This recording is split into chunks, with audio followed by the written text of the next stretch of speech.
The Rookie is a free serialized audiobook meant for mature audiences. Written and performed by #1 New York Times bestselling novelist Scott Sigler. For links to order a young adult version of this book without all the cussing in print, ebook, or audiobook, visit scottsigler.com/therookie, one word. This podcast contains mature situations, adult language, and lots of violence. Listener discretion is advised. Hello, junkie. I hope you had a great Thanksgiving. I hope Christmas and the New Year are shaping up to be a good time for you. This is episode 28 of the Rookie Adult version, part 1 of the Q&A we do at the end of each podcast novel. We recorded this episode live on Sigler in Place, our weekly live stream we do every Wednesday at 6 p.m. Pacific, 9 p.m. Eastern, 2 a.m. GMT. We recorded this episode on November 30th, 2022, which is my birthday. We will record part 2 of the Rookie Q&A on Wednesday, December 7th, 2022. If you want to join in on the fun, you can watch the live stream at facebook.com/Scott Sigler, youtube.com/Scott Sigler, and twitch.tv/Scott Sigler. We would love to have you on any of those platforms. Come hang out with me, ARealGirl Herself, and all the junkies in the chat room. The show's getting bigger all the time. It's a lot of fun. It's a really good time to hang out with all your fellow Sigler fans in the chat room and jabber about what's going on. What you are about to hear is the live, unedited audio from that live stream, where I answer a ton of junky questions about the Rookie Adult version and many other things in the Siglerverse. It's a freeform, slapdash, bunch of fun, and we also have a surprise guest from the Siglerverse on the show. So shift your brain into easy mode and enjoy the Rookie Adult version Q&A Part 1.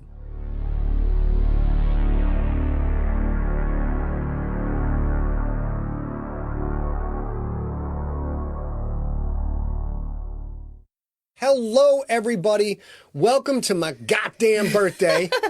I'm having the best birthday ever. As you guys know, I tend to work a lot. Today, I got up and sitting on the couch with my puppies, talking to my wife, having a good time. Like, yeah, what? I'll see if I can get a little video game going. Turned on Fortnite. Called in a friend. 6.5 hours later, I'm like, what do you mean it's 2:30? Where did the day go? It was, listen, you guys know this. I have known Scott, or been working with Scott since essentially November 2008. I have never seen him take a day off for his birthday. I have seen him go to lunch for his birthday or maybe cop off a little early for his birthday. I've never seen him celebrate his birthday. And you guys know me. I celebrate starting the first day of June, even though my birthday is at the end of June. Yeah. So this was quite amazing. It was really, really fun.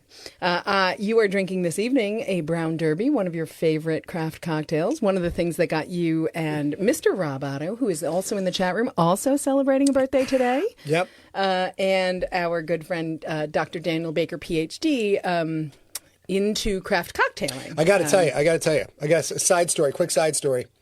Are you sure that's on? Yeah, it is on. You see, it's right in my face. There's something on the screen. I'll just hold ignore on. it. This is my mom back in the day. This is my mother I had some dirt on my mouth. My mom would pull a hanky or paper towel out of her purse and do this. It's better than a bra. And literally. Oh, he did it. And literally wipe spit on my face in public. Akil, nice to see you. Nelson, nice to see you. Oh, yeah, well, you and your human, nice to see you guys. That's why Carol's in the sanitarium at this point. Well, she's not. But before we continue, this is a different sort of an episode. This is a live Q&A episode for the podcast that just ended. You guys already know that. You also know it is Scott's birthday today. Scott and our dear friend, Rob Otto, were born on the same day. And Rob is in the chat room. It is also his birthday tonight. So thank you so much for spending your special day with us. This is crazy. And the day gets more and more special. We're going to give you a quick sneak peek at the guest cam. Ladies and gentlemen, with us today will be Big John Vizcarra. Yes. Got the John Tweedy head going. So good. Fantastic. So good. All right, John, we'll get back to you in 1 second. Let's get back to the main camera here. We have a couple. Oh, yeah, go ahead and do that. This is probably the best show ever. As I mentioned, Big John is on with us. It's my birthday.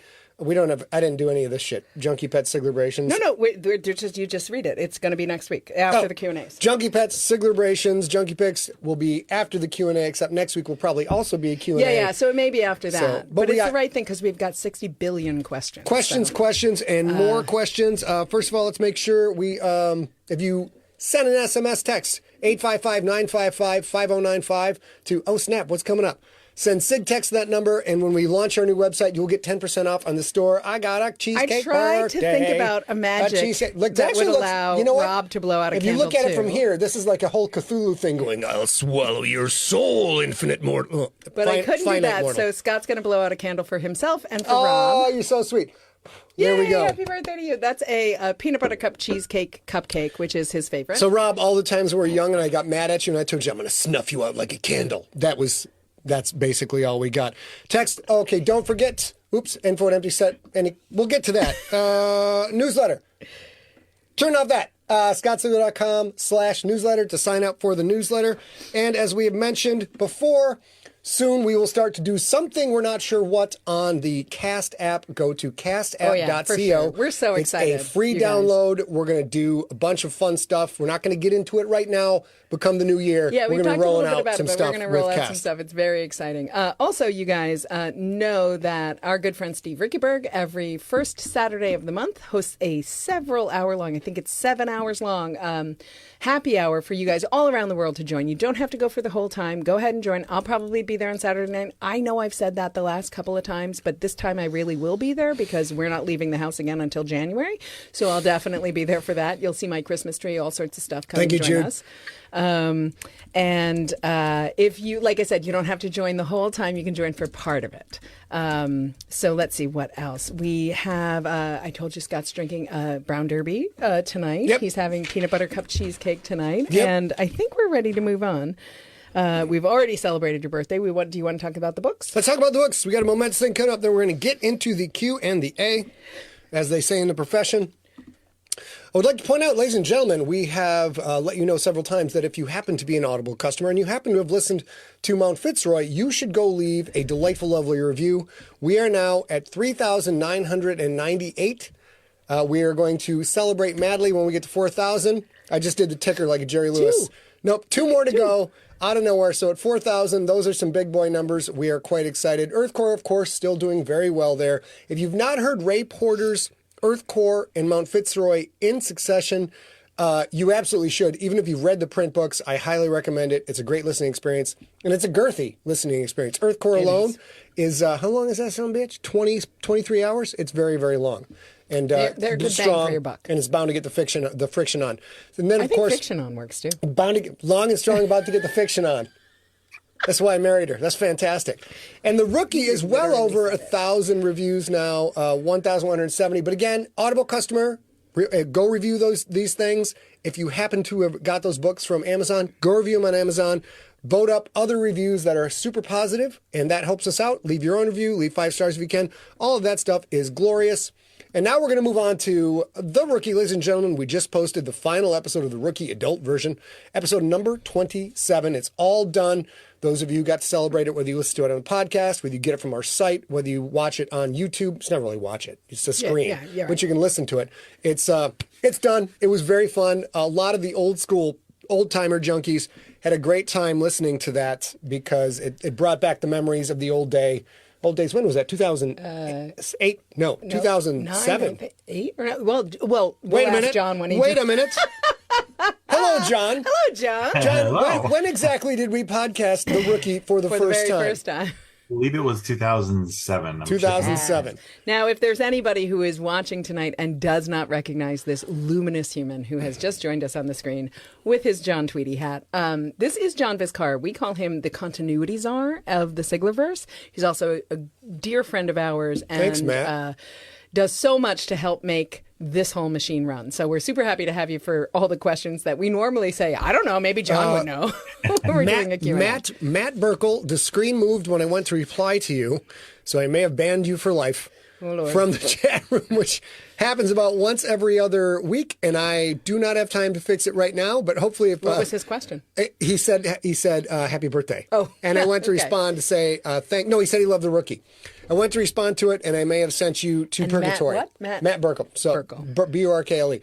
Matt, if you're out there, sorry about that. We'll get that fixed. Let's get back to the main screen so John isn't glaring at me like, how do you not know how to work technology? I was going to say, quick side story and get into the questions. Dr. Daniel Baker, PhD, is in the room. Hello. I just sent off the final draft of the Crypt Book 1 Shakedown. Dr. Daniel Baker, PhD, is in the acknowledgments for having helped with some chemistry and some physics questions in that, amongst an absolute murderer's row of experts in their field who helped with that story. And I emailed everybody like, how do you want me to list your title? How do you want it listed? And I said, all right, I'm going to list you as Daniel Baker, PhD, chemistry. Is that all right? He goes, no, Dr. Daniel Baker, PhD, chemistry. And I'm like, you sassy son of a... You can only do that on this show. Apparently, there's a rule. You can't have a doctor and a PhD together. I don't know what that's all about, but no, Daniel Baker, you don't get to break that rule in print, only in audio. A couple of questions from the chat room, or answers for the chat room. Christine, Scott does send out a reminder on Saturday around 4 p.m. Pacific time about the Sigler Junkies Happy Hour, or at least he does most of the time when Steve reminds us. And Shannon, I am wearing an Elf matte lip color in cranberry, in case you want it. I love Elf. They're super, super environmentally friendly, and they're super inexpensive. You can probably get it on Amazon or at Elf. All right, ladies and gentlemen, we have done we went 1 minute over. Our 10-minute introduction went to 11 minutes, and now it's time for, I should have done a fancy graphic, maybe a song and dance. I'm not sure. Just call John up. He'll dance. John's doing a song and dance for us. Very well, very well. Questions. Hi, Gina. Questions. Ladies and gentlemen, let's get into it. These are your questions you have sent to us. You can put questions in the chat room. It's going to be pretty busy in the chat room, so if we don't get to it, if you don't hear your question answered tonight, email it to info@emptyset. Go back to main. Hold on. Boom. Or just go ahead and email it to info@emptyset.com. Whoops, I don't know how to do this. It's also at the bottom of the screen. We have 6 pages of questions already from you guys, so it might be easier if you just do that, unless it's super pertinent, and we'll try and keep an eye on it. That's exactly what I was trying to say. Yeah. So, all right, here we go. Back to... And the first Adult Rookie was podcast starting September of 2006. Oh, my gosh. Oh, my gosh. So, let's see. Doing math. I love it. How many? Would that be 16 years ago? Sure. Yeah? 16 Septembers ago. 16 Septembers ago. I love that John made you not wrong by saying it that way. 16 Septembers ago. Okay, so we're back to Maine. I'll get guest queued up, ready to go to John. All right, babe, let's go. First question. I'm going to start with one that was in Sigler Junkies just recently and is not even about the rookie. And I do that to tell everybody who's listening or everybody who's watching after this or everybody who's listening to just the audio, this is your warning that this entire episode is full of spoilers for everything in the Siglerverse. This is not just about the rookie. People can ask questions about anything. So I put this one first because it's about Mount Fitzroy as a reminder to you. If you want, you can just skip ahead like 30 seconds and still catch it. It's going to be lots of questions. It's a big old fictional sploosh is what it is. I'm still trying to see if I can fix the person I blocked out, but I cannot. All right, let's go. You'll get it. No, Rob, we're not answering that question today. No, it's funny no, that sir. you say that because I just mentioned that today in Sigler Junkies, Rob Otto. So Vince Thompson asked, while listening to Mount Fitzroy, again, 2 questions came to mind. Number 1, will we ever learn more about Swinestein, who's mentioned a couple of times in the book? That'd be Swinestein, sir, not Swinestein. Although I'm sure you spelled it right, so I guess I'm harshing out my wife here, which didn't work out for me at all. And I hope so. The Department of Special Threats is kind of set up after pandemic for there's several recurring characters, and we are part of our conversation we're having right now about what comes next in the feed is wondering if the DST is going to be involved or not, wondering if the next thing will be Siglerverse specific or it will introduce a non-Siglerverse property. So you will hopefully hear from Swinestein because I think that'd be a very, very funny book. And then there is a second question from Vince Thompson. Last reminder, spoiler alert, you guys, for everything in the Siglerverse. Are these the same Roctopi and ship that we saw in The Champion? And that's from which book? Mount Fitzroy. Mount Fitzroy. No, that is not the same. That is all I can tell you at this time. And also, I reserve the right to change my mind later and say yes.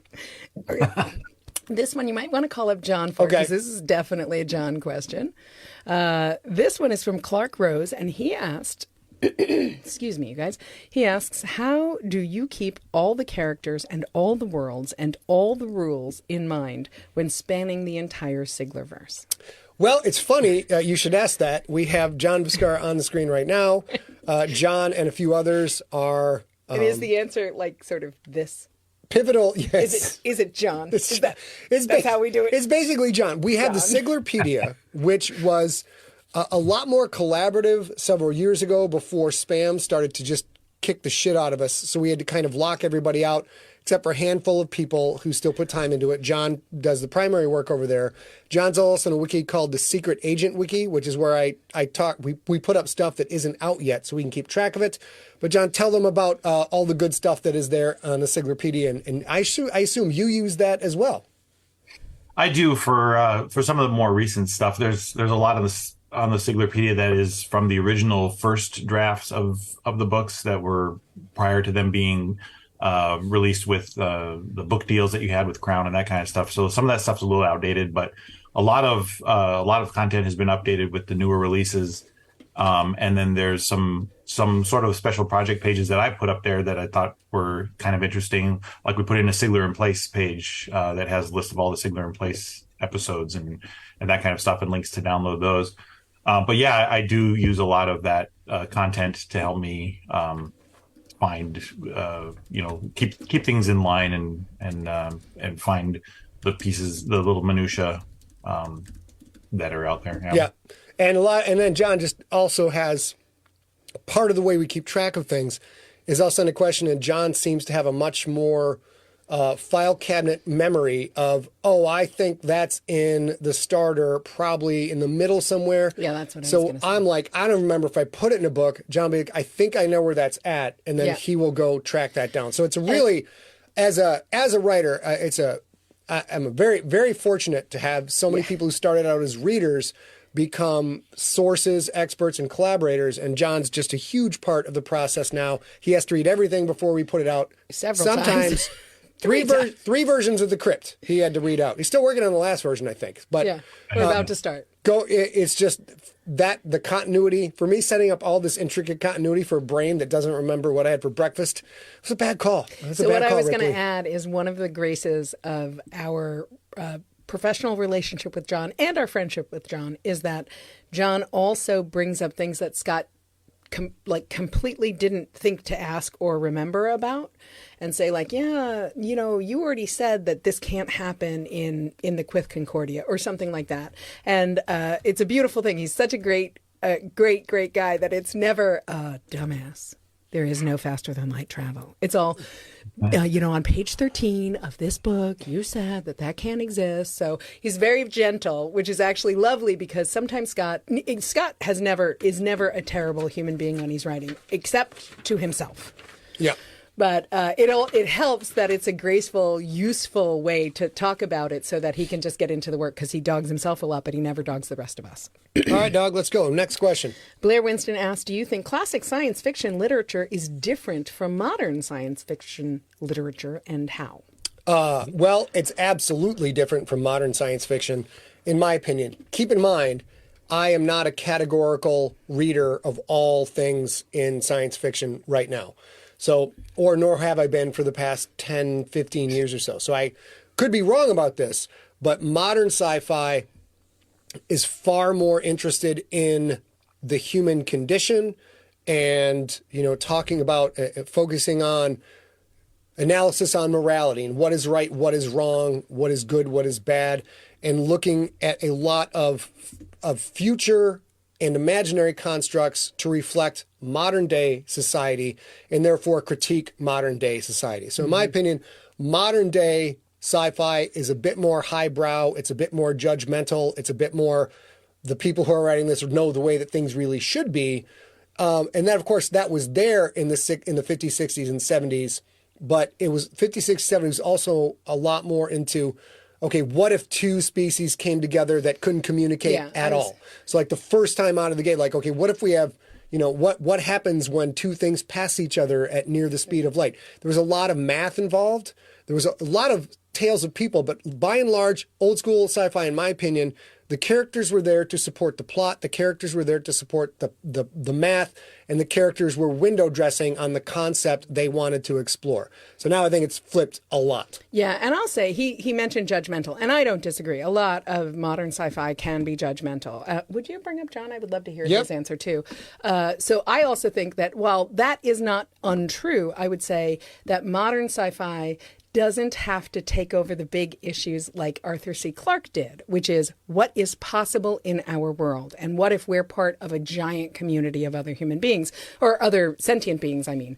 So it could be a bigger picture without too much character-driven stuff, but I think now, once it's character-driven, because we know a lot more science, it can be more judgmental. But I think both, there's space for both. It's one thing, and we'll go to John on this, but for example, if you go back far enough and read sci-fi from the 50s, there is a lot of conjecture about what might actually be on Mars. Right. What kind of culture is civilization? Is there a way they could live there? You know, stuff before we knew that there's nothing there at all. So like that, there's also a huge 50 years, 70 years worth now of scientific knowledge that we've amassed since science fiction really got started. Yeah, so that's also a huge part of the difference between now and then. John, your thoughts? What do you think? You'd read so much sci-fi. I think that's correct. I think that back in the 50s, that era of sci-fi was so much about the unknown future and whether the possibilities, what might happen when we finally, reach the future, and we've either got visitors from other worlds coming here, or we're going out to other worlds as well. And now it seems that we've kind of stepped back a little bit from the wonderment of it, and now it's just like, well, how can we apply everything that we understand today in another place? So it not that that's necessarily a bad thing or anything like that, but it seems like it's a kind of a shift in the way that we explore fiction and those kind of ideas. For sure. I think one of the huge things for me personally as a sci-fi, somebody who engages with science and sci-fi and is a citizen scientist and loves both things, I thought the Mars rover Opportunity, who was very human, and even though it wasn't human, and very social media engaged and stuff like that, and signed off as it was dying, was a beautiful kind of bridge that I never expected, and I kind of love that. It seems like we've caught up to the future already, and we're living in the future, and some of the stuff that's happening nowadays seems so futuristic. And it's hard to believe that we can instantly communicate with people across the globe, or send a message 7 minutes away to Mars and have a response come back. Agreed. This stuff it used to be unthinkable, and now it's everyday kind of, it's in the news. It's happening all the time. All the time. So I've got a few rapid questions for you. Ellie Swanson, hello, Ellie. We have talked to you so many times. She asks, what is the title of the 7th GFL book, and when is its release date? You don't get to know the title, and we don't know the release date. But I will tell you this. The hope is that the release date is sometime in 2023, and almost assuredly in Q4 if we can get that done. Our 2023 is stacked and very, very busy, but Scott and John and us have done a ton of work on GFL 7. So I hope that we can get to that in 2023 by the end of the year at the latest. That's my very big hope. Uh-oh. Scott, John is holding up, I believe, the graphic audio. Graphic audio. It's the graphic audio, and they mislabeled it as book 7. Mislabeled the gangster. It's correct on the front, but it's on the spine. It says book 7. Oh, the gangster. This is okay, though. It's okay, though, because if you guys are unfamiliar with what John was just holding, that isn't an actual DVD, CD, it's not something the gangster, like that. Chris. No, it's not the gangster. Not the gangster. That is often sold in the United States in truck stops, because over-the-road truckers listen to audiobooks in this fashion. So you can also go to Graphic Audio on Audible and get these titles, and you can also go to Graphic Audio and get a digital download if you want. Vashti Ramsarup asks, what... Oh my, this is a big fancy question. Go for it. Do you think, and if so, what extent has the film industry helped popularizing science fiction, and will science fiction movies overtake science fiction novels one day, and do you have plans to write movies? I don't think it has helped. Let's call it actual science fiction, as in using actual science as the basic, as a core element of the story. Because a lot of what is called science fiction is, to be pedantic about, is like science fantasy. There's nothing scientific about Star Wars. Nothing at all. It's a fantasy myth story that just happens to be set in space. It's full of magic. Nothing's ever explained. Things are inconsistent. So is that the science fiction that you were talking about? If you count Star Wars as pure science fiction, then yes, the movies have completely surpassed books by a long shot, a long time ago in a place long. I got Thank it. you. I got it. Thank you very much. Yeah, I got it. It's his birthday. You guys just applaud and smile because Golf it's clap, genius. Genius. But as far as the stuff that actually uses science, the best case I have for that, which is really weird to me, is Andy Weir's The Martian, where the book was chock full of real science. Like if you knew a lot about that stuff, it was all accurate. If you superficially knew that stuff, like me, it seemed accurate. If you wanted to go look stuff up, it was fairly accurate. And then in the movie, it was absolutely zero science in the movie whatsoever. They didn't even explain that the reason he had to get human poop was because of the microbes in human poop, which were allowed the potatoes to actually grow and do their life cycle. Like they just like, oh look, poop, throws it in the dirt. No explanation whatsoever. And if you don't know science, you're like, that dude is Mark Watney is a weird dude. Weird dude. He's a weird dude. So the answer is, I think will always ebb and flow, and will always be one or the other. So this specifically, I reached back out to Monica. She asked a question, and I mentioned that John was going to be on this podcast. I'm going to ask a question from her later. But Monica Silva specifically wrote back and asked, can you call up John? Yep. John, do you have a favorite story or character in the Siglerverse?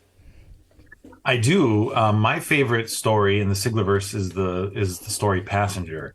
It's a short story. It's in the Color series, and it's set around the Crypt era. But it is one of my all-time favorites. I'm not sure why, but I just love the idea. It's sort of like a little bit of zombies, a little bit of science virus kind of stuff. I was a big fan of the Hot Zone book, and virology was very intimidating to me, and so seeing that kind of mixed with the science future and the how it keeps popping up. So the Passenger story was its own story, and then Passenger virus made an appearance in the first podcast version of the Crypt. Yep. Mm-hmm. So it just keeps popping up, and it's very, I don't know, it's my favorite of them all. We do not know if they'll be back or not. I haven't figured that out. And I love that, because I don't think I've ever thought to ask you that. And your answer is so interesting, because my very favorite piece of the Siglerverse is also a short story called Red Man, which has never popped back up, but is such a divergence from the humans we are today, but a possibility. It's totally reasonable possibility that would mark us forever in a different way than we are now. And I love that you also have a tiny piece of the Siglerverse that you're like, oh, this is great, but I hope that doesn't come to fruition. Okay, moving on. Joseph Stronger asks you, Scott, should we be expecting a mature audience's version of The Crypt, or will it be YA to fit in with the rest of the GFL series, given how it appears it may tie in more closely to the GFL? I love that John's laughing already. Given that it appears it may tie in more closely to the GFL. There is nothing YA about Shakedown. It's a dirty book for dirty people. All right, next question. YA is yo ass in this. Yo ass, indeed. All right, we're going to ask the next question. I'm going to do next question with the chat window up and bring John into the chat window so we can see all at the same time. Go ahead, what's the next question? Nikki Dillon asks, for you specifically, who are the best science fiction writers, modern day and or classics? Who's best? Again, that gets into the whole science fiction question. Let me see if I can grab this, copy this, go back to chat. Oh, there we go. Hold on. This is our highly polished live television, you guys. Mm-hmm. Oh, great. This is wonderful. I like this. Now we've got John for the chat. All right, fabulous. Now, let's go. We got to go. Here we are over here. My favorite, I honestly don't read a lot of science fiction. A lot of science fiction, if if I want to read science fiction, I would like to see something science about it. So again, you go back to Andy Weir's work, and I am not that well read in the science fiction, in the hard science fiction stuff. When you get into the more fantasy-based science fiction, I'm a huge fan of Pierce Brown's Red Rising series. I'll call up. There's a few more that I can't really remember the name. I was reading a lot of it while I was working on Shakedown, and I'm just kind of all over the place. It basically still other authors I meet at a con or socializing online. Those are the people I tend to gravitate to. So I don't really have a particular favorite in the world of sci-fi. Sure. I think you said you liked some of James S.A. Corey using the Expanse. James S.A. Corey, a lot of science and great storytelling. You as love well. Helldivers? Yeah, I'm not sure if that counts as sci-fi. I think Nicholas Sansbury Smith's work. Nicholas Sansbury Smith wrote Helldivers. It's a great series. If you like my stuff, you will love it.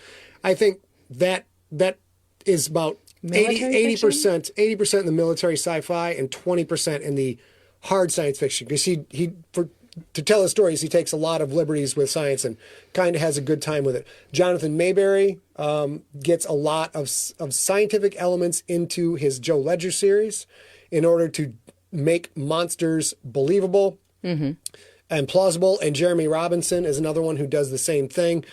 Takes crazy stuff like, hey, let's have a lab develop a Hydra, and a Hydra eats like 18 people. Cool story. And then he'll bring in enough science to make that, okay, I can roll with that. So basically, a lot of those people the same style I have. Like, clearly, I am not writing hard science fiction all the time, but I bring enough science into it to make it believable and allow you to go further down the rabbit hole. There we go. Joseph Allred, longtime friend and fan, asks, I have listened to your JFL stories for so long, I've lost some of the specifics of the big picture. What is the Concordia? I think this might be a John on the screen question, all right, too. John, let's get John up on the screen. I'll give it a first pass if I mess anything up, John. The Quyth Concordia those are the planets that are governmentally controlled primarily by the Quyth species. The Quyth are a very, very, very democratic race, and John is pointing. John is pointing. You guys he's are pointing watching. to where it is on the map. Let's bring up the guest screen so you can see it. Boom, guest. There you go. You are here. Yeah, we are down there. Are here. And this is the Concordia. It's a long Thanks, ways away. John. Just that far away. It's only like 5 days away. But it is the most democratic government in the Siglerverse, I would say, in the Milky Way. Because on a Quyth planet, if humans bred so quickly they were the dominant species, that would be perfectly fine. So in the GFL series, most of the human players who play for the Ionith Krakens are actually citizens of the Quyth Concordia and not citizens of Earth or other human type places. Sure. Yitzhak Goldman, born in the Quyth Concordia, raised in Ionath. So sounds like he's from Brooklyn, but not true. Nope, not. Well, a lot of people from Brooklyn moved to the Quyth Concordia. As they should. A lot of people. So that is it. That is what the Quyth Concordia is. It's one of the nation states of the Siglerverse, if I'm using nation state correctly. John, any addition to that? No, that's covers it pretty well. The other governments are kind of like you talk about the Quyth being very democratic, and they're very Earth-like, including the point that you made early on that you wanted to make sure that they had red blood, right? So to kind of link them that much closer to human physiology as well.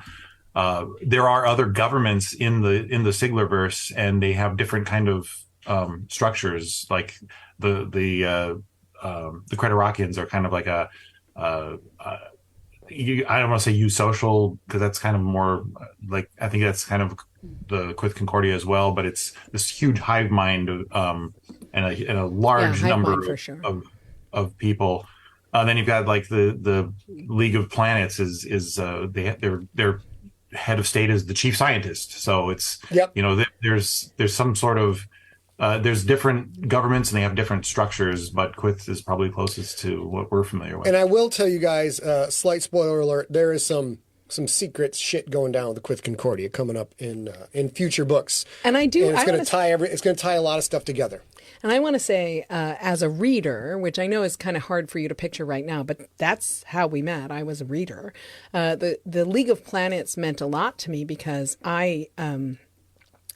grew into my critical thinking. I have a chemistry degree. I did research and chemistry researching. I was a chemist. I was a pharmaceutical researcher. I was a clinical researcher.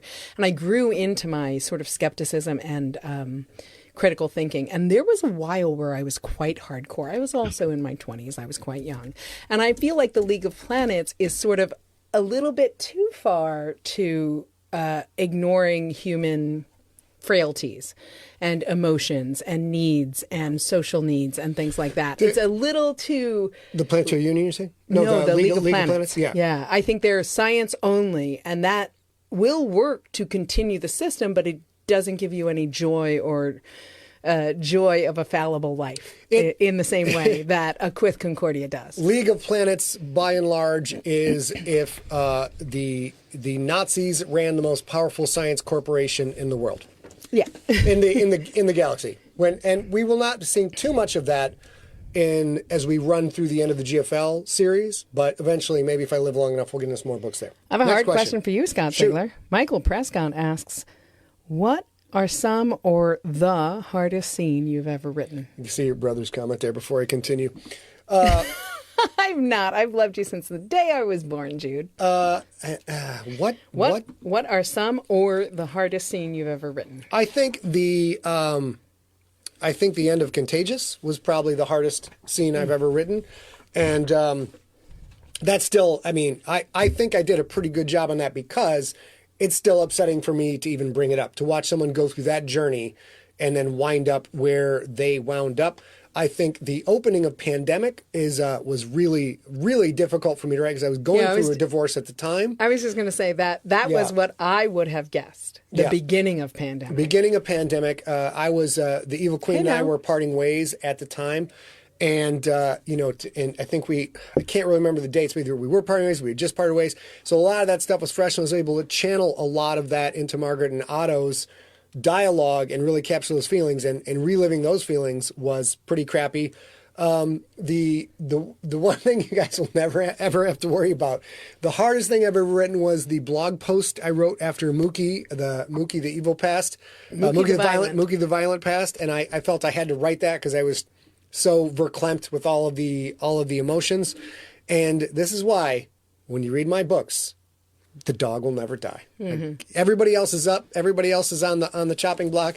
The dog's going to make it in one form or another. Our next question. Let's see. Monica Adler asks, with NaNoWriMo ending today on your birthday, do you have any advice for aspiring writers who find the industry to be intimidating? Hold on. At emptyset.com. Everybody, if you're asking questions in the chat room, go ahead. We'll get to them if we can. But as soon as you ask in chat room, just email them to info@emptyset. Please, we got 6 pages. And we're going to answer them live quickly as we can. But if I miss it, I might miss it.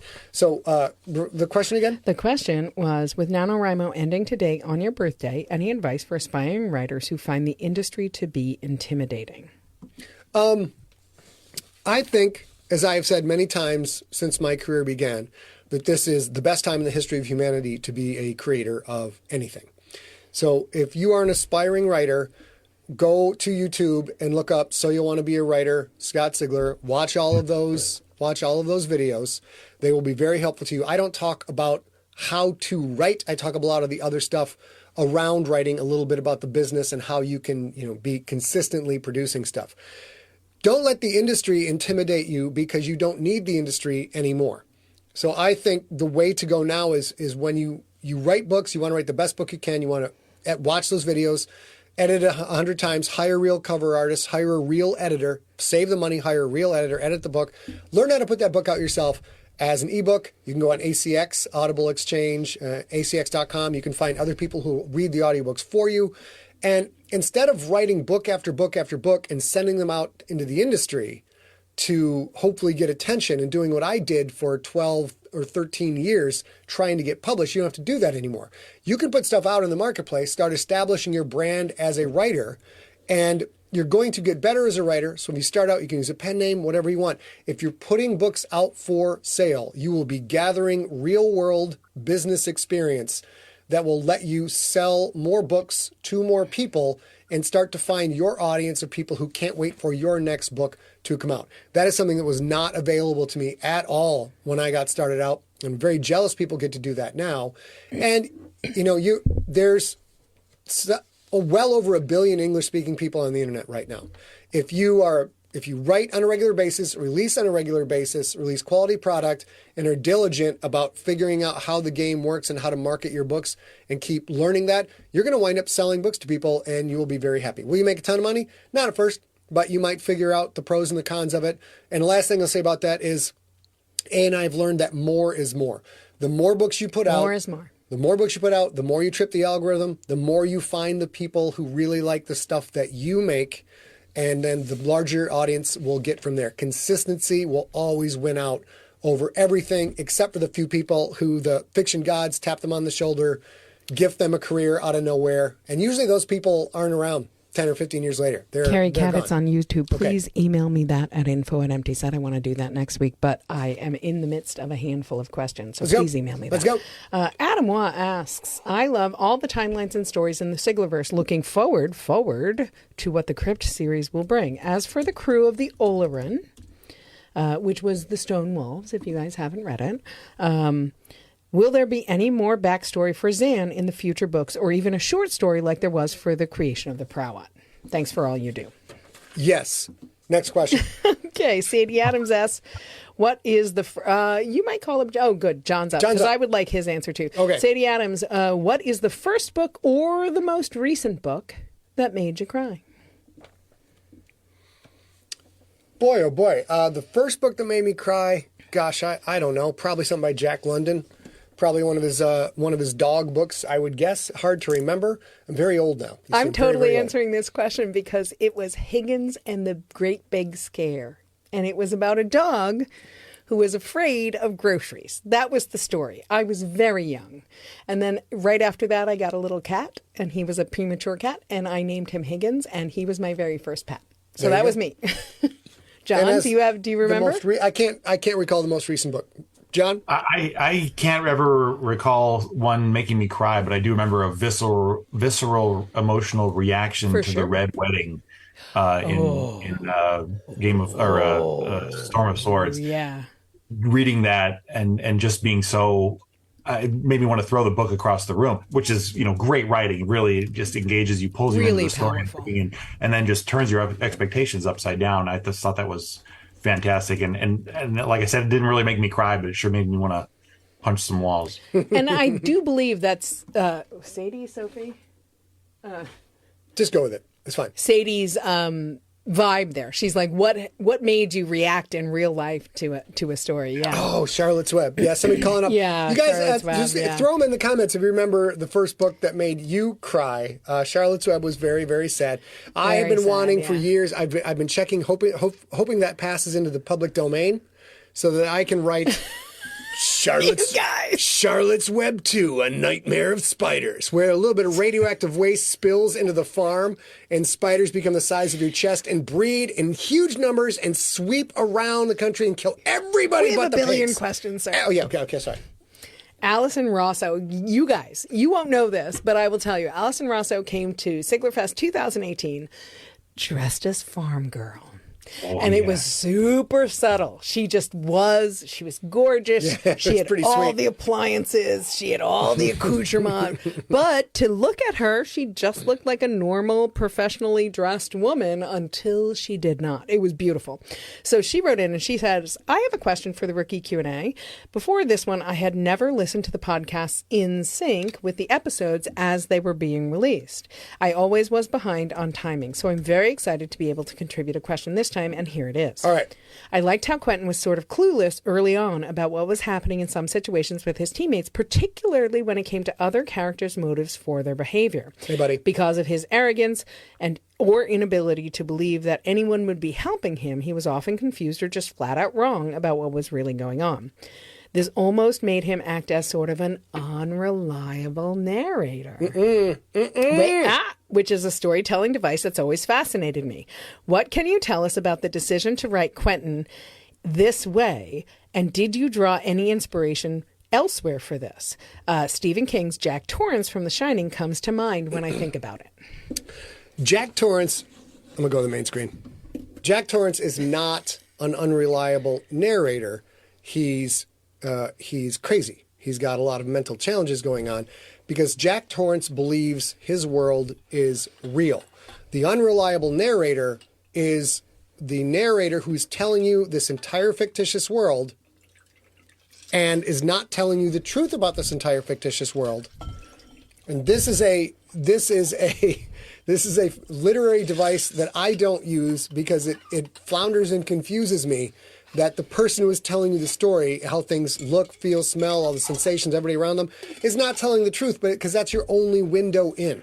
So and remember, an unreliable character is not the same thing as an unreliable narrator. Unreliable narrator is telling you the story. Unreliable character or narrator in quotes because I don't think she believes Quentin is truly an unreliable character. I explained that is what an unreliable narrator is. So Quentin isn't. Quentin's just by and large a country bumpkin dumbass. So a lot of what Quentin goes through is, stuff that happened to me in sports, on the football field, on the wrestling mat, and more so to people around me that I was in sports with, and even more so to people from my small town community who then, left it and went out into the bigger world.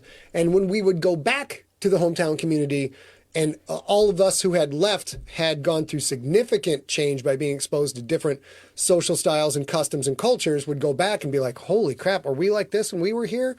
So that's largely what Quentin is. He's uneducated and ignorant, not stupid. He's ignorant. There's a huge difference. And I do think that you can tell that he's not stupid because eventually he sees it happen and tests that theory is all I'll say. So I think that's true. So this question, Saul Gonzalez wrote in and asked this question. I wrote back and I told him that John would be on the podcast and he revised it to ask both of you this. Shoot. The question is, for you first, Scott, if you could tell your younger writer self one thing, what would it be? And then, if John, you could tell Scott's younger writer self something, what would it be? Oh, this is going to be great. If I could tell my younger writer self, there's so many things that would tell my younger writer self. I would say the biggest thing is probably the usual tropes of write every day, put out work, put work in the marketplace, jump in with both feet and learn what you don't know and fix those things instead of waiting to try and know everything. All that's consistent. I would say don't read the reviews. Don't read the comments. That's a big one. And Sean Dyer with you. And I would say probably have a broader understanding of the fiction marketplace. You may think that, and I still go through this, I still struggle with this every day, trying to get those last little details, make sure all the I's are dotted, all the T's line up from the scientific perspective, from the plot perspective, from the character perspective, the cultural perspective, trying to make sure all these little intricate things are all as correct as they can be, and I can still tell a story. That chews up a ton of time, and if you step back and look at like the two biggest fiction properties of the last 100 years, Star Wars and Harry Potter, and let's throw in the Marvel universe in there too. A lot of that super intricate stuff isn't necessary.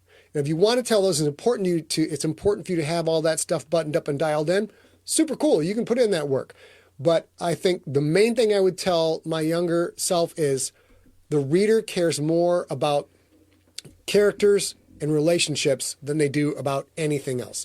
If you write compelling characters and put those characters in compelling relationships, and those relationships are impacted by the environment of the story, and those relationships change and grow along with the characters, that rivets people every time. Soap operas dominated entertainment for 60 years. And there's nothing new there. There's no incredible new storytelling. Like, I haven't watched Yellowstone. I can tell you Yellowstone's a soap opera, and there's a lot of the same plot lines that go through everything else I've watched over the last 50 years. And it's the most popular show on television for a reason, because they're good at telling those stories. So that's my advice. And what about John? John, let's get to the guest cam. What advice would you give to the younger Scott Sigler? Right. So probably if I had access to get to the younger Scott Sigler and advise him of anything, it would be to maybe pick a different football team. You mean the Lions or the Krakens? No glory. There's just no glory in there. No, not the Krakens. No, it's the Lions. Let's be honest. Yeah, pick another team and maybe enjoy football for once in a while. Enjoy football for a while. That's amazing. I hope Saul is watching. He'll be so seriously excited. though, I was trying to think just in the short amount of time here to try to think of something. And one of the things that I like so much about your work is how flexible you are at just exploring the boundaries more within your space. So you're not afraid to try something new, but you do experiment with a couple of other different styles of doing things and ways of doing things. It took me a while to get used to your style of writing so that I could contribute as an editor.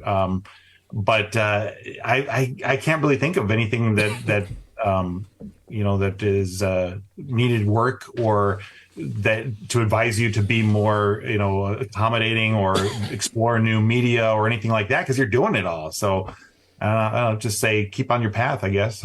I love it. Rocket. I am going to tell everyone here, including you, John. I texted you earlier, but I'm going to tell everybody, I'm pretty sure this is going to run a little bit long, maybe 15, 30 minutes long. Oh my God. If John, you can join, that's fine. We have so many million questions that I want to let you know. If you want to hang out with us, we're going to do this. It'll be a supersized podcast episode on Sunday. All right. So Steve Smith asked a couple of questions. I'm going to ask the first one. Scott has mentioned a few times that both heavy G and heavy key have a slower reaction time. Yep. But if they're made/adapted for high gravity, wouldn't their reaction times have been faster because their bodies and other objects would fall faster at a gravity greater than the Earth's? That's a very good question, but remember that both of those are not beings that evolved over millions of years. Those are beings that have been modified probably over the course of a century, give or take a decade or two. So you are taking this existing creature that has evolved to live in a particular environment at a particular gravity over millions of years, and then you are adapting it to go do something else. So that is the answer to your question. So yes, and it's not a blanket. They're not all slower. Obviously the heavy G people who play in the GFL at tier 1, tier 2, or tier 3 are all upper level athletes with incredible reaction time, just like any giant big ass lineman, 330 pounder you see in an NFL game. You might look at that person like, oh, I bet that person's not that quick. They are quicker than you can imagine. They are incredibly fast. So bigger people can have the massive reaction, but on the law of averages, that tends to be a slower reaction time than some middle size and someone small size. Genetic engineering is the answer to your question. Next question. Let's go. He also asks, at the Spacecraft Museum at Shipyard Stadium, are the Sputnik and Challenger displays the real deal or replicas?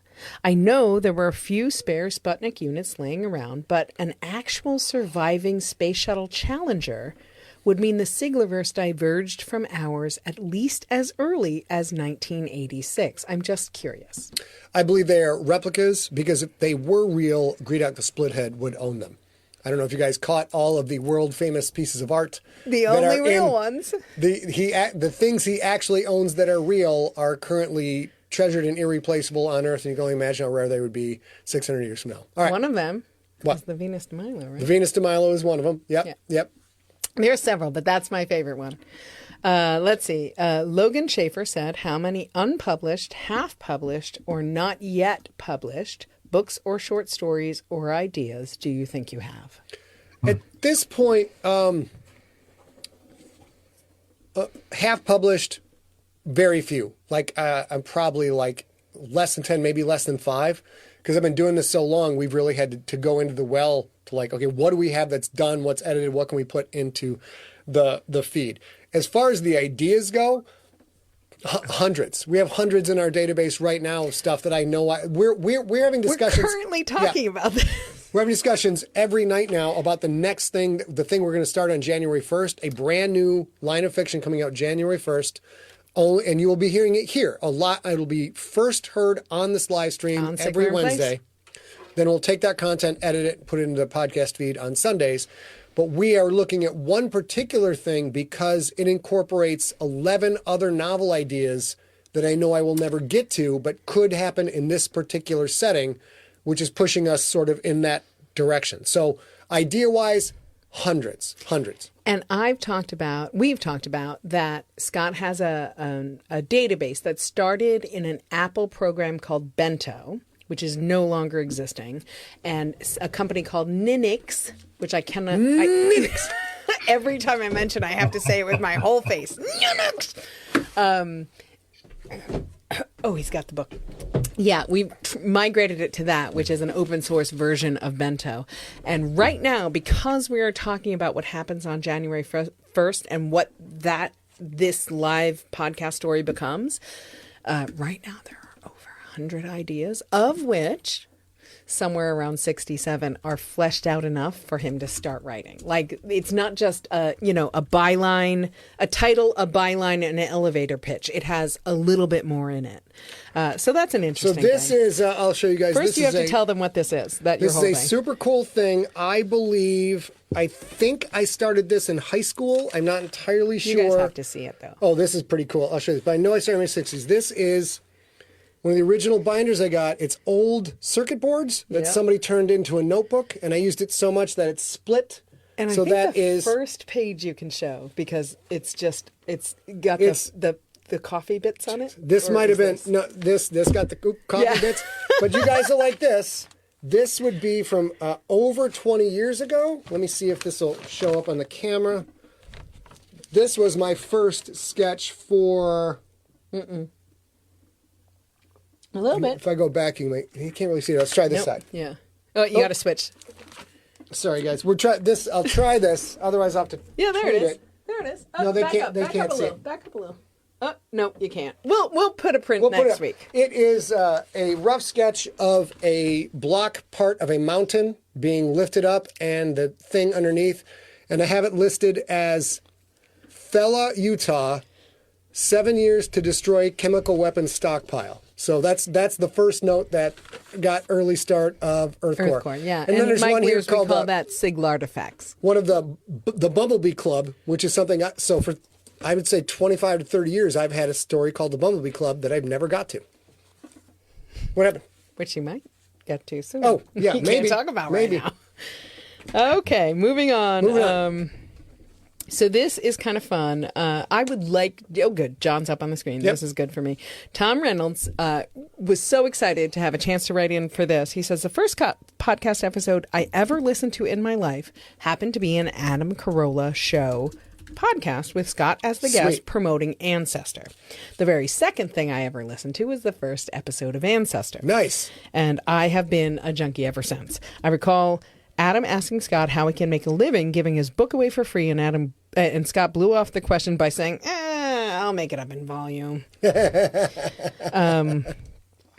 So thank you both for the years of entertainment that you've given me. My question. Yep. Are all the locations in the GFL/Siglerverse books within the Milky Way galaxy?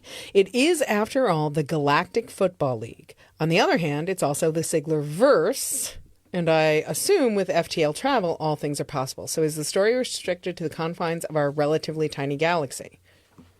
Let's see. It is no. There are some elements coming from outside the Milky Way, and I feel like even though we said this is a very spoilery cast, I think you should probably go read and or listen to Earth Core and then Mount Fitzroy together. There's something there that is outside of this galaxy, but the GFL is all within the Milky Way galaxy. You guys, we have John up on the screen now. Are you agreeing, John? Everything's. Yeah, the parts that you're talking about with the Portath coming from another galaxy, they're all the stories are told within this galaxy, but there are elements that have come from other galaxies. And then there's the Generations trilogy, which is all set in a different galaxy.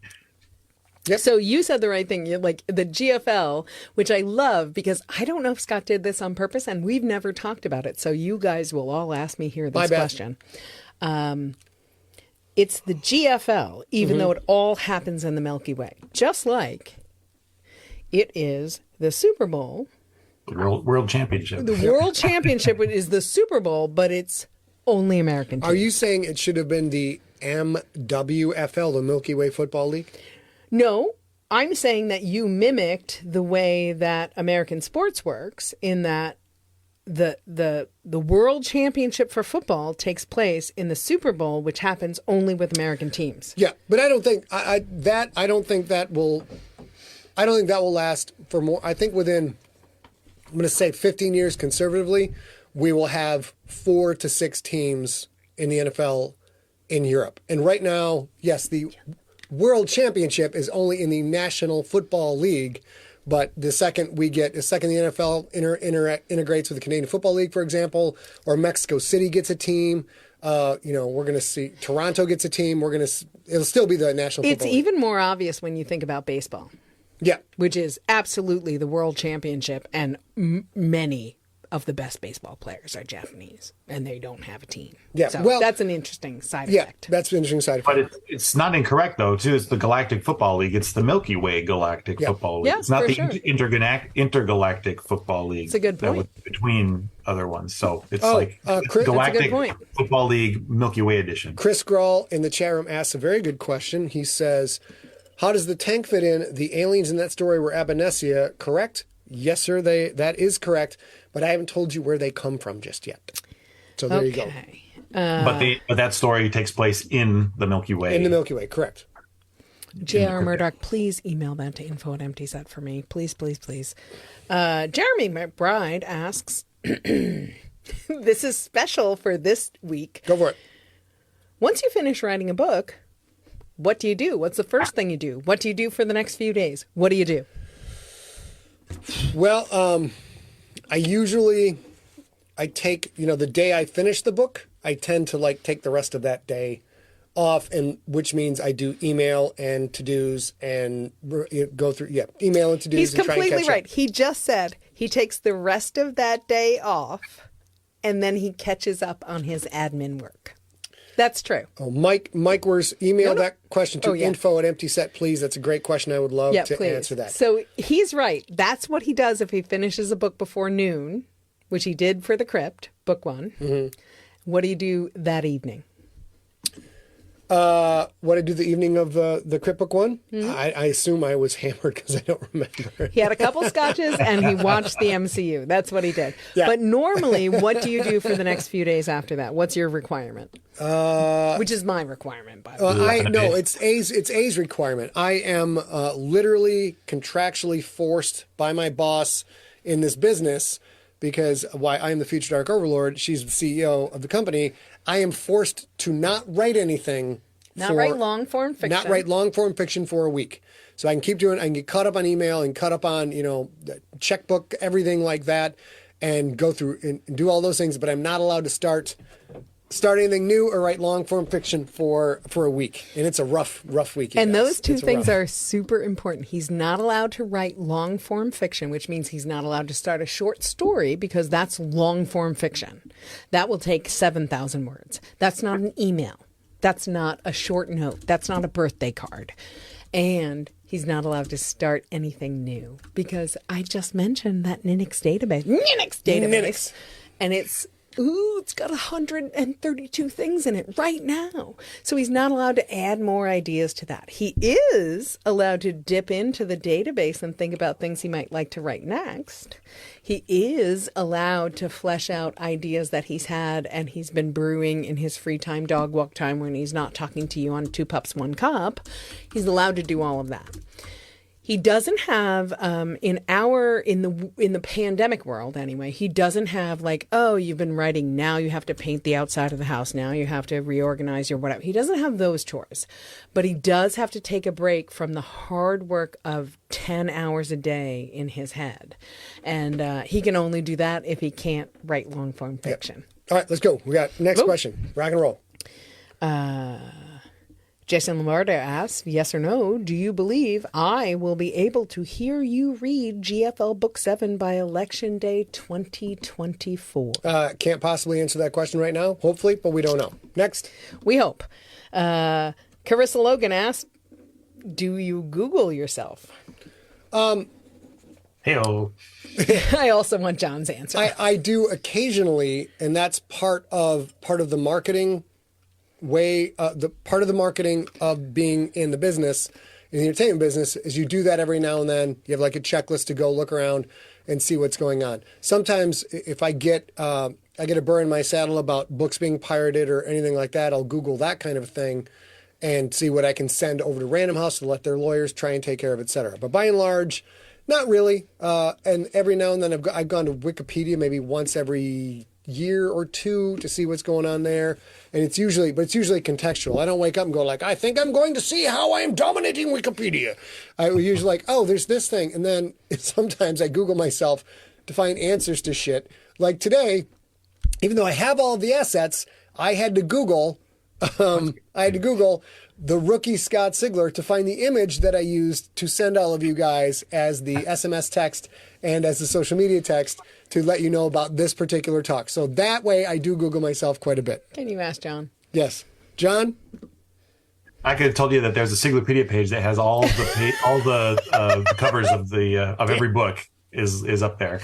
Including some porn editions, He's like, I think. Jesus, can you just Siglerpedia yourself? Yeah, I should just Siglerpedia myself. That would work all about. I've done all this. All right, next question, baby. All right. Sean Dyer, who is in the chat room, asks, I was wondering if the Ionath Krakens was the first name picked for Quentin's team, or were there some team names and or planets left on the cutting room floor? No, I think I picked that one. I made up Ionath. I did so many things wrong with the rookie, particularly with the key religion, in particular, naming a planet TO, the letters TO, one of the most 100 common words in the English language, and expecting people to know it's called TO and not two. A lot of stuff that, going back in retrospect, was so dumb. But Ionath I made up, sounded like a cool planet name, and Krakens, of course, until a few years ago, there were no other sports teams named Krakens, or the Kraken. So, hey, man, go Seattle, but you should have picked orange and black. That's all I can say. All right, next. Tim Fulton asks, I love this question. How nervous were you at your very first professional book signing? Yeah, this may sound arrogant, and I get called arrogant a lot for good reason. Probably the most arrogant, but no, that's true. Not really. It was once I organized the thing, it was the nerve-wracking part was going into the store as an unpublished author with just not a big, like small independent press author, and going into the store and saying, hey, I have this book. I would like to do a book reading of this book. And that was Borderlands Books in San Francisco. And going in and asking that question was very nerve-wracking. I didn't have a binder, but I did have a folder, printed off a bunch of stuff, took it all in. Which book was it? That was for Earth Core. It was for Earth Core. It was Earth Core. So going in and asking for that reading was very nerve-wracking. But once I got into there, I am very lucky. I'm very comfortable in front of a crowd. I have no problem with crowds whatsoever. So I can't remember how many people were there. Not a lot of people, but it was a piece of cake. And we've done tours over the past 15 years where I've had 220 people in a room, and that's a piece of cake. And we've had 2 people in a room, and that's also a piece of cake. Yeah. So do you want to talk about your first Random House book book signing for Infected? What? Give me the summary on that. So you had woken up at like 2 a.m. to do across the country media. Oh, that, yeah. Oh, God. That was we should tell that story another time because it's such a long story. Let's do that. But somebody email me, John, or no, not John. He's on screen. Steve, email me. That story is like a solid 10 to 15 minutes of stand-up that I could do on stage. I'll share it with you guys sometime. All right, next question. It was a rough day, my friends. It was a very rough day. John, I'm giving you a heads up. I am reading this question. I think you might need some info, but Glenn Fitch asks, hey guys, big fan of the GFL and Hunter Hunterson and Sons. How many stories have been written about Hunter Hunterson, and where are they all?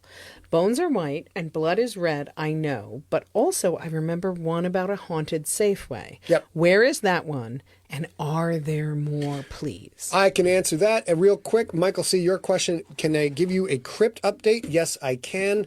The Crypt Book 1 Shakedown has been sent. The final draft's been sent to the publisher. Now we wait on galleys.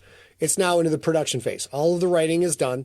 A bunch of the stuff you heard in the podcast will be part of Crypt Book 1, but I wouldn't call it a reboot, more like a reshuffling.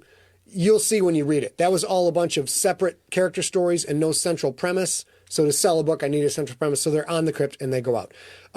We have Hunter Henderson and Son War Journal Volume 1, which is ebook. Is it ebook, babe? Yeah, 1 and 2 are ebooks. No, 1. We haven't put out 2 yet. Oh, sorry. Yes, 1. Yeah, Michael. Sorry, there's Hunterson and Son War War Journal Volume 1 is out as an ebook. You are right. And an audiobook.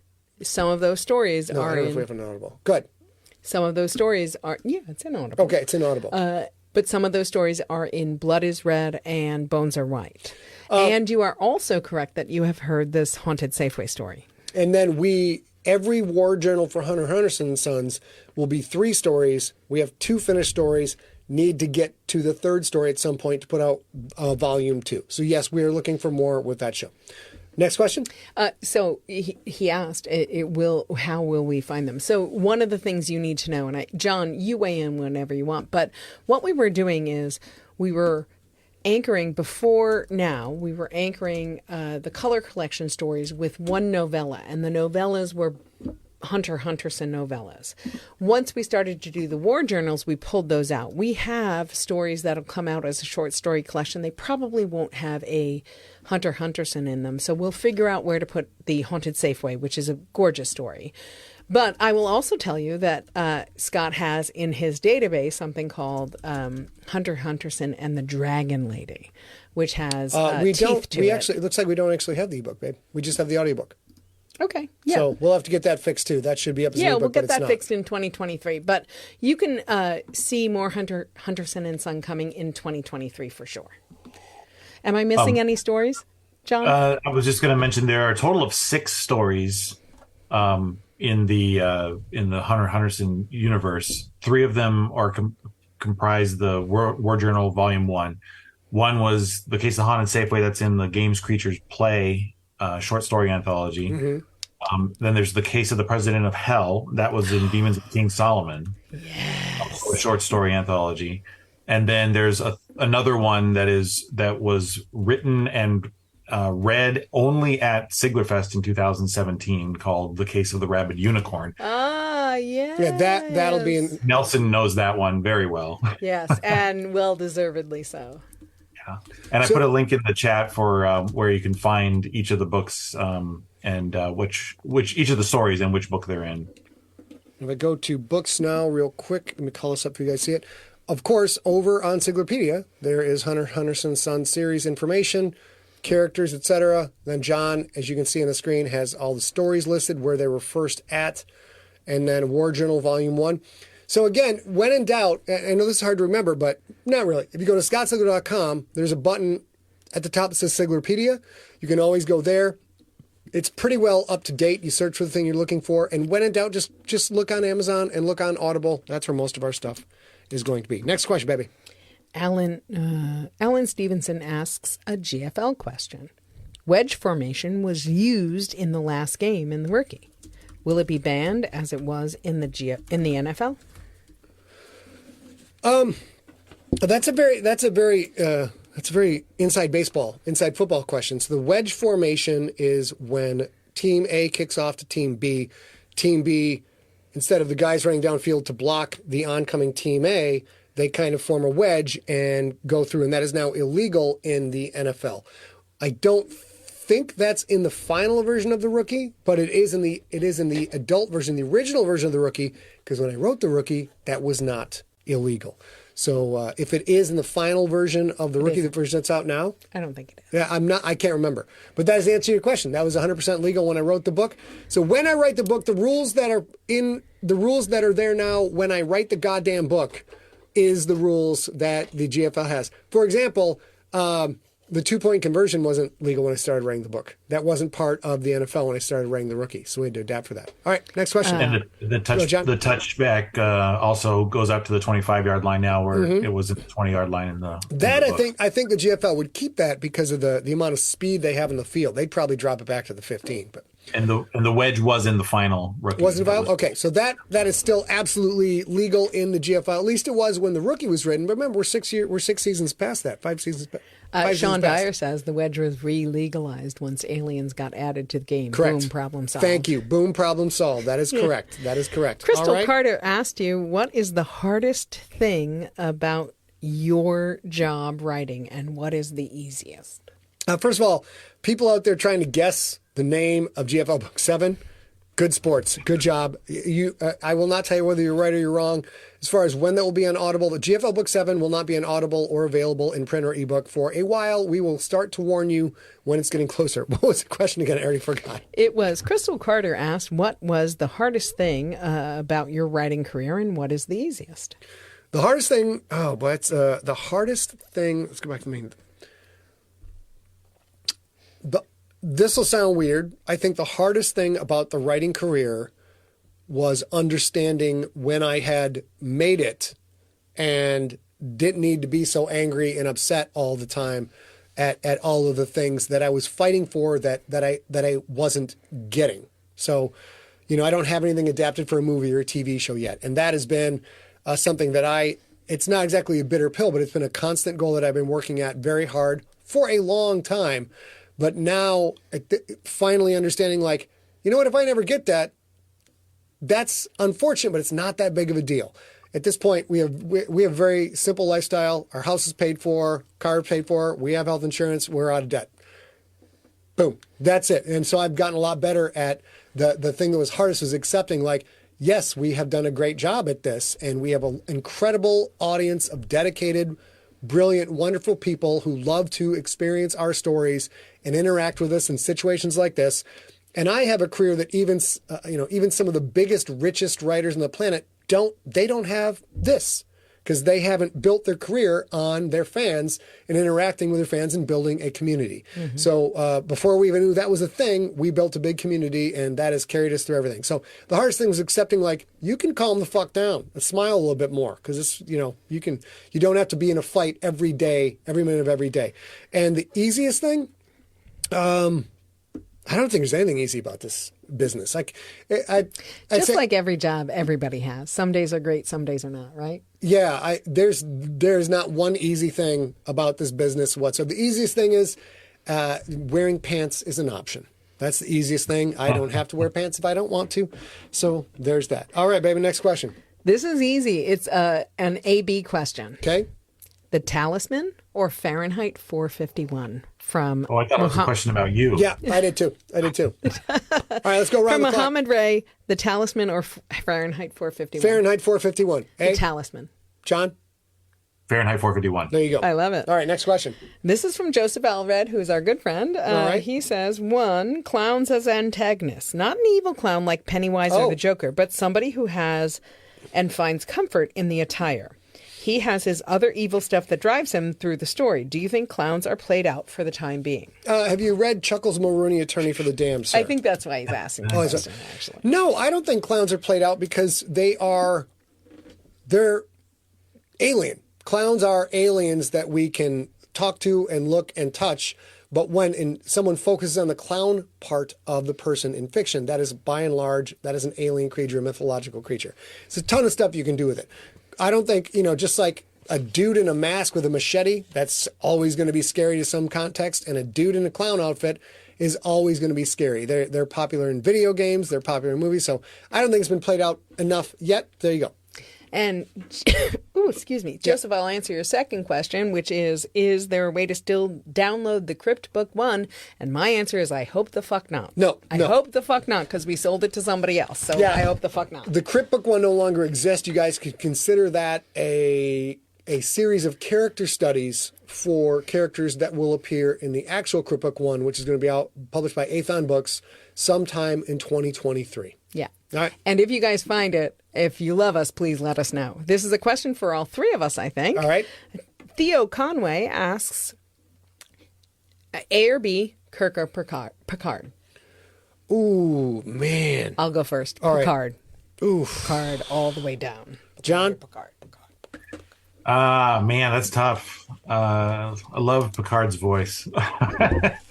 But I'd have to go with the action-packed Kirk.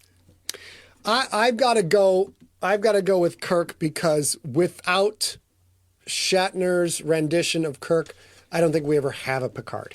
100%. Or a Bumper Puff. I agree with both of those. We do not have a Bumper Puff. I agree with both of those. I'm still sticking with my No, answer. I think by and large, the Picard's a much more nuanced, incredibly well-acted character. But, everybody's known a James T. Kirk in their life. And you know what? Sometimes those guys get shit done. Everybody deserves to know Kirk's Patrick Stewart get in their shit life. done. Whether you like him or not, stuff gets done. 100%. What about Cisco David Lamb? That's a smooth motherfucker right there. That's a good question. I still got to go. What about Janeway? Janeway was the boss. Janeway was the boss. There's a lot of wonderful talent in that whole franchise. But without Kirk, there's none of them. Next question. David Stubblefield asks, I think this is a question for me, actually. Okay. I find that the rookie in the adult version, I enjoy better. I know most of the later books are YA. Will you ever make them in adult versions? 1,000% no. No. And here's the reason. I understand you and I appreciate you, and that's why we ran this again, this adult version again. But no, because it isn't as easy as just find and replace fuck for shuck. Yeah. Or shit for shuck or whatever. It isn't like that. You have to change the timbre, which means rewriting every book. And he rewrote The Rookie to make it a YA version, and it took 6 months. Yeah, so you can either get new fiction, which takes 6 months, or you can get this again. And we're never going to do that again. The answer is no. Unfortunately, not at all. Next question. But I don't disagree with you. Vera Everett asks, do you have any strange writing habits or superstitions? Man. And this is a question I would love to ask John, too, because he has a protocol every time he reads a draft. Okay, well, ask John about in a second. Writing habits, tons of them, and developing new ones all the time. The new writing habit is when I'm actually working on a book, I have a PC laptop that is on my desk and is there when the morning starts and the desk is clean. There's nothing else on the desk, and my computer and my phone are in another room. So that is part of the writing. There are many writing rituals. They come and they go. As far as what was the other part of that question? Shoot. Or superstitions. No, I don't. I have all kinds of superstitions with sports. I have zero superstitions with writing. What about you, John? I don't have any writing superstitions. Well, I mean, like editing. When you get ready to edit a new book, do you need new pencils? Do you anything? No, I have. I posted a picture of my editing setup a while back, and basically what I have to do is I open up my electronic books repository so I can search through books that I need. I usually have a stack of the GFL books here so I can look through them, and including the color inserts, which are a little harder to come by because there's a lot of rich information in those that sometimes gets overlooked. And then I, depending on what version of the book or the draft that I'm looking at, I may do a word comparison between the two to see what's been changed between each revision, and not just look at the edits. But yeah, I've got about a day of prep before I get actually into each book. Just where I get all my ducks in a row and make sure that I've got everything ready to go. So we've got probably room for 2, 3 more questions. So I'm going to ask them strategically. And this one is for both of you. This is from David Roman, who's a very, very long time junkie. He's a great, good guy. He's a photographer. He's wonderful. David Roman asks, in the podcast version being streamed right now, the R-rated one, I noticed that when they jump, Q doesn't have a puke bucket. Yeah. When and why that plot point was added to the why was that plot point added to the young adult version? Well, when I rewrote it for the young adult version, I think I started to delve a little bit more into player superstitions, and also thought is a fun thing. I wasn't aware of any science fiction properties that had a character get motion sick. Like if you've ever been on a plane, the Evil Queen at the time, when we traveled, she was always motion sick. And I just thought it'd be interesting. Like, yeah, you can travel other planets, but still people throw up, need a barf bucket because you can't handle doing that kind of travel. That was it. Just trying to throw some interesting things in. And Quentin having to pee a lot was probably in both books. But as an athlete who had to pee before he wrestled every match, it was very frustrating. All right, cool. Next question. John? No, John. I think John might have an actual answer to this, or no? A question I didn't. So I think the difference between the two is when he was rewriting the YA edition, there was a Tennessee Vols player who threw up on the field. Okay. Oh. You told me about this. I And don't then remember. in Any Given Sunday, Jamie Foxx threw Yeah, up on the field. Jamie Foxx. Any Given Sunday definitely has some influence on the series. Yeah, He was yeah, fantastic and in that Yeah. was one No, of I the didn't know big that. changes. Yeah, so Jamie Foxx gets nervous, and I think he pukes on the field. Yeah, he totally pukes on the field. Yeah, A and lot. so did Jeremiah Crawford, who was a Vols player, which is I think where Any Given Sunday got it, but Cool. that was before your original version. Okay. So we have a couple more questions. Do two more. Jared Miller asks, re-listening to the adult version of The Rookie, I realized I had forgotten how much fun it was to hear the references to the lowly Sky Demolition.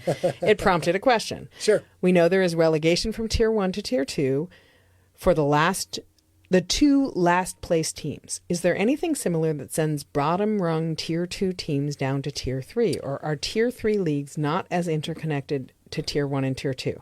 I'm sure this is discussed in the later books, but it's been quite a while since I've been back through the series. Also, Go ahead. That's I'll the second turn that one over to John. John, is there relegation between 2 and 3?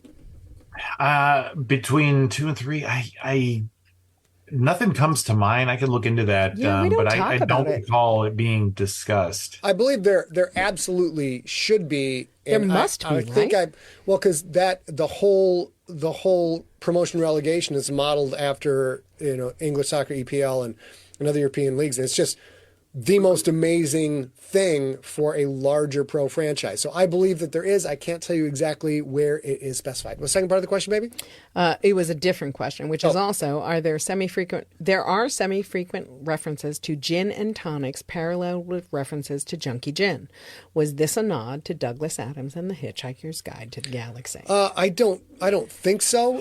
It could be, but that probably was not intentional at all. I mean, gin and tonic is in a lot of fiction and movies and also a lot of bars. So that's very possible, but I can't say for sure that it was. So do you want me to finish asking questions or thank John for joining? Because the last question is very specific to you. Yeah, well, let's go to A cam and go to our guest cam. John, thank you so much. Awesome. By the way, those of you, if you have not bought a hardcover copy of The Gangster, or The Gangster, for you smart-ass motherfuckers out there, the gorgeous graphic behind John's head, that is the map of the Milky Way in the Galactic Football League and also in the Crypt. And that is yours for free when you buy a hardcover version of The Gangster, the signed, numbered, limited edition version of The Gangster, which you can get at scottsigler.com. The Gangster, one word, or go to scottsigler.com/books, and you can go find it. You can buy it from there. We ship that out ourselves. You will get this free poster. It is tasty, delicious, and smells Created by wonderful. Scott Pond. Beautiful It is, work. absolutely. Yeah, I was just about to say, the Siglerverse absolutely takes a village. We do nothing without John Vizcarra. No, He John Vizcarra is so integral to the success of Scott's fiction and Yeah, our huge, business. huge, As are huge, Scott and Tori Pond. Scott huge. designs so much. Scott Pond designs so much of the graphics you see in the Siglerverse, Yeah. and he designed this beautiful thing. And his luminous wife, Tori, Thank you, Jose. ships out every single one of these posters to you guys. And we love them to death. We love you, John, to death. Thank you so much for joining us. Will you join us next Nelson. week, too? Yeah, sure. Cool. I'll Cool, be cool, here. cool. Thank you so much. We're going to do this All right, again. we are going Thank you. to just Love you. go back to Maine, You. hang up on John. Good day, We love sir. you. Forex, no, there are no NFTs yet, nor will there be any NFTs. Yeah. Look, man, if people want to put on NFTs, people buy them, people love them, that's awesome. I feel like it is, for us, it's kind of a cash grab. Yeah, if I this come is up not with our vibe. If I come up with a digital image, you guys are going to be able to have that digital image for free. We do this for free, and we've been doing it for 2.5 years. So that's really not for us. Also, we have concerns that because of the way prices of NFTs can spike up, that we may have listeners that aren't old enough to understand what the hell is going on, who might spend a lot of money, and that could cause problems. It's just not for us. Jason Brown, we mentioned NaNoWriMo at the beginning of the hour. Scott did not participate, but Oh, if you okay. did, congratulations. And I understand you didn't quite get to your finish, but any writing is good writing. Edward, so that works. do you recognize, does Edward Klink have a question, or see you next week? Come answer my question. It might have been up again. Edward, if email that to info@emptyset, because if you put it in the chat, I didn't We see didn't it catch because we everything. have zillions of questions. Yes, So and if email that, and I'll ask it next week, and he can answer it. If you already emailed it and we haven't got to it, we'll probably get to it next week. We'll do the best we can. But please All right. repeat it. Just go ahead and send it again. So the last question, because we're just about out of time, John Potts asked, if you had the opportunity to live one year of your life over again, which year would it have been? Gosh, it's hard to answer this question without seeming like a bit of a cad. I know, perhaps. and you don't get any other following information. You don't even know, like, does everything change once you live that life again? If I could live a year of my life, like live the same year over to experience it, or bring the breadth of knowledge I have now back to then, I have to think it would probably be my freshman year of college. And going back to college and knowing what I know now about talking to people that I am attracted to would have been a very, very different, I think a very different experience. In a world where a man gets to go back to college for the second time, it would have, I think, and that's the silly thing. The one thing I do wish we could do again is I was so small as a kid that my parents sort of held me back. No, they were considering waiting a year to put me into school to start with. And then once I started school, fortunately for me, fairly smart, did great in school, had a great time. And then I was a good like 30 to 40 pounds smaller than people my own age throughout. And that extra year of growth would have translated to a much more successful football career. If I'd had that extra 20 pounds I gained when I went on to college, that would have made, it's when you play your freshman year at 98 pounds, things are tough. And my junior year is like, junior year of football is 120 pounds. It's not made for people like me. But if I had that year to do over again, if I'd started school a year later, I would have been 150 pounds, maybe even 160 if I'd worked hard enough. And that difference in high school can have a dramatic impact on how you do in high school. So that's it. There you go. So you guys know we'll be back next week. We have another zillion questions. That said, if you asked a question in this chat room and there's time for us to answer it next week, go ahead and email. We're going to do a supersized episode again. It's probably going to be 90 minutes long so we can answer some of these questions.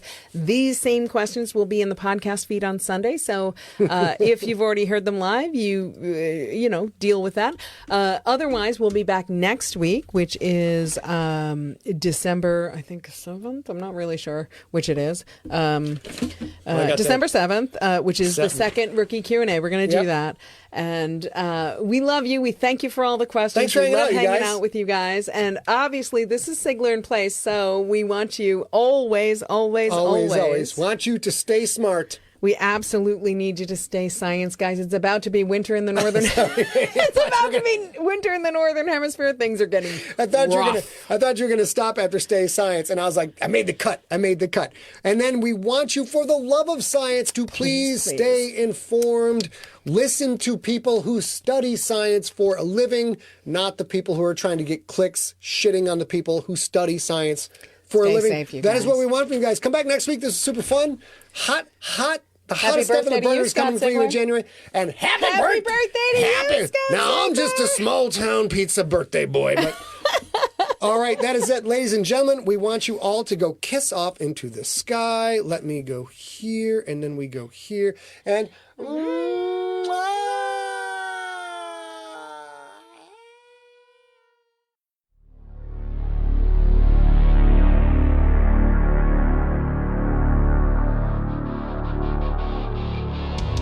You have been listening to The Rookie, Book 1 of the Galactic Football League series. Produced by Ariok Morningstar with post-production by Steve Rickyberg. Written and performed by Scott Sigler. For more information on the author and more free stories, go to scottsigler.com. Theme music is the song The Kids Are Coming For You by the band Superweapon. Superweaponband.com. You're kinda sad.